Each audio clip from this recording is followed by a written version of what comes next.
ವಿಶೇಷ ಸೂಚನೆ ಏನಂದ್ರೆ ಜೈ ಕಾಂಗ್ರೆಸ್ ಪಾರ್ಟಿಗೆ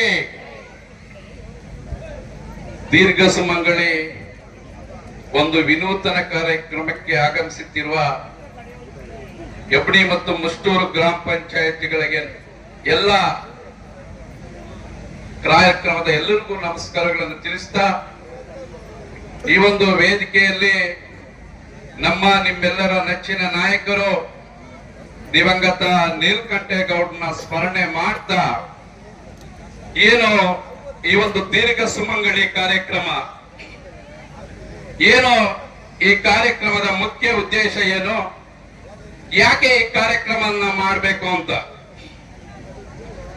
ಕಾರೇಶು ದಾಸಿ ಕರ್ಣೇಶು ಮಂತ್ರಿ ಭೋಜೇಶು ಮಾತಾ ಶೈನೇಶು ರಂಭ ಅಂತ ಪ್ರತಿಯೊಬ್ಬ ಹೆಣ್ಣು ಮಕ್ಕಳು ಆ ಒಂದು ಸಂಸಾರದಲ್ಲಿ ಒಬ್ಬ ದಾಸಿಯಾಗಿ, ಮಂತ್ರಿಯಾಗಿ, ಊಟ ಬಡಿಸುವ ಒಂದು ತಾಯಿಯಾಗಿ, ದಾಂಪತ್ಯ ಜೀವನದಲ್ಲಿ ಒಬ್ಬ ರೆಂಬೆಯಾಗಿ ಈ ಒಂದು ಸಂಸಾರವನ್ನ ಸಾಗಿಸಿಕೊಂಡು ಹೋಗುವಂತಹ ನಿಮ್ಮೆಲ್ಲರಿಗೂ ಮತ್ತೊಮ್ಮೆ ಈ ಒಂದು ಸುಮಂಗಲಿ ಕಾರ್ಯಕ್ರಮಕ್ಕೆ ಆಹ್ವಾನಿಸುತ್ತಾ, ಇದೇ ಸಮಯದಲ್ಲಿ ನಾನೊಂದು ಮಾತು ಹೇಳ್ಬೇಕಾಗತ್ತೆ.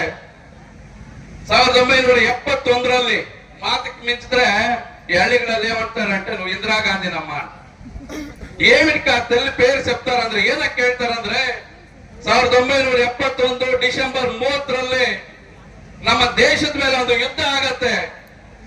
ಈ ಯುದ್ಧದಲ್ಲಿ ಚೀನಾ, ಯುನೈಟೆಡ್ ಕಿಂಗ್ಡಮ್, ಅಮೆರಿಕ ಎಲ್ಲರೂ ಒಂದಾಗ್ತಾರೆ. ಭಾರತದ ಸಹಾಯಕ್ಕೆ ಯಾರು ಬರಲ್ಲ. ಆದ್ರೆ ಆ ತಾಯಿಯ ದಿಟ್ಟ ಹೆಜ್ಜೆ, ಆ ಧೈರ್ಯ, ಆ ಗುಂಡಿಗೆ, ಆ ಚಾಣಕ್ಯದಲ್ಲಿ ಆ ತಾಯಿ ತಗೊಳ್ಳಂತಹ ತೀರ್ಮಾನಗಳು ಭದ್ರಾಗಿ ಶತ್ರು ಸೈನ್ಯ 90,000 ಪಾಕಿಸ್ತಾನಿಯರು ಶಸ್ತ್ರ ತ್ಯಾಗ ಮಾಡಿ ಆ ಒಂದು ವಿಜಯಕ್ಕೆ ಆ ತಾಯಿ ಸಾಕ್ಷಿ ಆಗ್ತಾರೆ. ಯಾಕಂದ್ರೆ ತಾವು ಹೆಣ್ಮಕ್ಳು ಮಾತು ಕೊಟ್ರೆ ಎಲ್ಲೂ ತಪ್ಪಲ್ಲ. ನಾವಾದ್ರೂ ಸ್ವಲ್ಪ ಹೆಚ್ಚು ನಮ್ಮನ್ನ ನಾವು ಮಾತಾಡ್ಕೊಳ್ಬೇಕಾಗತ್ತೆ. ಕೆಲವು ಪರ್ಸೆಂಟ್ ಹೇಳ್ತೀನಿ, ನೀವು ಮಾತು ಕೊಟ್ರೆ ಎಲ್ಲೂ ತಪ್ಪಲ್ಲ. ಈ ಒಂದು ಮಡಿಲು ತುಂಬೋ ಕಾರ್ಯಕ್ರಮ, ಈ ಒಂದು ಕಾರ್ಯಕ್ರಮಕ್ಕೆ ಭಾರತ ದೇಶದಲ್ಲಿ ಈ ಒಂದು ಇತಿಹಾಸಕರವಾದ ಕಾರ್ಯಕ್ರಮ ಒಂದು 10,000 ಜನ ಕೊಡಬೇಕು ಅಂತ, ಮತ್ತೆ 50 ಮತ್ತೆ 1 ಲಕ್ಷ ಹೆಣ್ಣು ಮಕ್ಕಳಿಗೆ ಮಡಿಲು ತುಂಬುವ ಒಂದು ಕಾರ್ಯಕ್ರಮವನ್ನ ಕೊಡಬೇಕು. ಆ ಮುಖಾಂತರ ಆ ಮನೆಯ ಮಗನಾಗಿ, ಆ ಮನೆಯ ತಮ್ಮನಾಗಿ, ಆ ಮನೆಯ ಅಣ್ಣನಾಗಿ ನಾನು ಅವ್ರ ಹತ್ರ ಒಂದು ಆಶೀರ್ವಾದ ಪಡಿಬೇಕು ಅಂತ ನಮ್ಮ ಆದಿನಾರಾಯಣ ಮತ್ತು ದಂಪತಿಯವರ ಏನು ದೃಢ ಸಂಕಲ್ಪ ಇದೆ. ನಿಜವಾಗ್ಲೂ ಸಹ ಈ ಒಂದು ವಿಚಾರ ನಮ್ಗೆಲ್ಲ ಸಂತಸದ ವಿಚಾರ. ಆ ನಿಟ್ಟಿನಲ್ಲಿ ಇವತ್ತೊಂದು ದಿನ ಮಡಿಲು ತುಂಬಾ ಕಾರ್ಯಕ್ರಮಕ್ಕೆ ಎಲ್ಲರೂ ಬಂದಿದ್ರ. ಎಷ್ಟೋ ಜನ ಹೆಣ್ಣು ಮಕ್ಕಳಿಗೆ ತವರು ಇರುತ್ತೆ, ಇಲ್ಲ ಅಂತ ನಾನು ಹೇಳಲ್ಲ. ಕೆಲವೊಂದು ಹೆಣ್ಣು ಮಕ್ಕಳಿಗೆ ತವರಿರಲ್ಲ. ಒಬ್ಬ ಹೆಣ್ಮಗಳು ಏನ್ ಕೊಡ್ತಾರಂದ್ರೆ, ಯಾರಾದ್ರೂ ಮನೆಗೆ ಹೋದಾಗ ಅರಿಶಿನ ಕುಂಕುಮಕ್ಕೆ ಹೋದಾಗ ಫಸ್ಟ್ ತಾಳಿಗೆ ಅರಿಶಿನ ಕುಂಕುಮ ತಗೊಳ್ತಾರೆ, ಆಮೇಲೆ ಅವ್ರ ಹಣೆಗೆ ತಿಲಕ ಇಟ್ಕೊಳ್ತಾರೆ.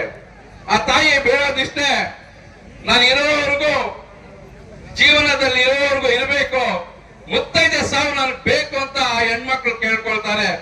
ಆ ಒಂದು ಕಾರ್ಯಕ್ರಮವನ್ನ, ಸುಮಂಗಲಿ ಕಾರ್ಯಕ್ರಮವನ್ನ ಕೊಟ್ಟಂತಹ ಆದಿನಾರಾಯಣ ಅವರು ಮತ್ತೆ ವೇದಿಕೆಯಲ್ಲಿ ಹಸಿರಾಗಂತ ನೂರಾರು ನಮ್ಮ ನಾಯಕರು ಈ ಒಂದು ಕಾರ್ಯಕ್ರಮಕ್ಕೆ ಸಾಕ್ಷಿಯಾಗಿದ್ದಾರೆ. ಈ ಒಂದು ಕಾರ್ಯಕ್ರಮದಲ್ಲಿ ಮಾಧ್ಯಮ ಮಿತ್ರರು, ಆರಕ್ಷಕ ತಜ್ಞರು ಎಲ್ಲರೂ ಇದ್ದಾರೆ. ಈ ಒಂದು ಕಾರ್ಯಕ್ರಮ ದೇವಮೂಲೆ ನಮ್ಮ ಗಟ್ಟು ವೆಂಕಟರಾಮ ಸ್ವಾಮಿ ದೇವಸ್ಥಾನದ ಮೂಲೆಯಲ್ಲಿ ಯಶಸ್ವಿಯಾಗಿ ಆಗಿದೆ. ಮುಳುಬಾಯಿಲ್ಲ ನಂತ 30 ಪಂಚಾಗ್ಲಿ ಸಹ ಈ ಒಂದು ಕಾರ್ಯಕ್ರಮ ಸುಸೂತ್ರವಾಗಿ ಆಗತ್ತೆ. ಮುಂಬರುವ ದಿನಗಳಲ್ಲಿ ಈ ಒಂದು ಕಾಂಗ್ರೆಸ್ ಪಕ್ಷ ಸದೃಢವಾಗಿ ಬೆಳೆಯುತ್ತೆ. ನಾವೆಲ್ಲ ಸೇರಿ ಕಾಂಗ್ರೆಸ್ ಪಕ್ಷ ಮತ್ತು ಆದಿನಾರಾಯಣ ಅವರಿಗೆ ಆಶೀರ್ವಾದ ಮಾಡಬೇಕು ಅಂತ ಹೇಳ್ತಾ ಈ ಒಂದು ಕಾರ್ಯಕ್ರಮಕ್ಕೆ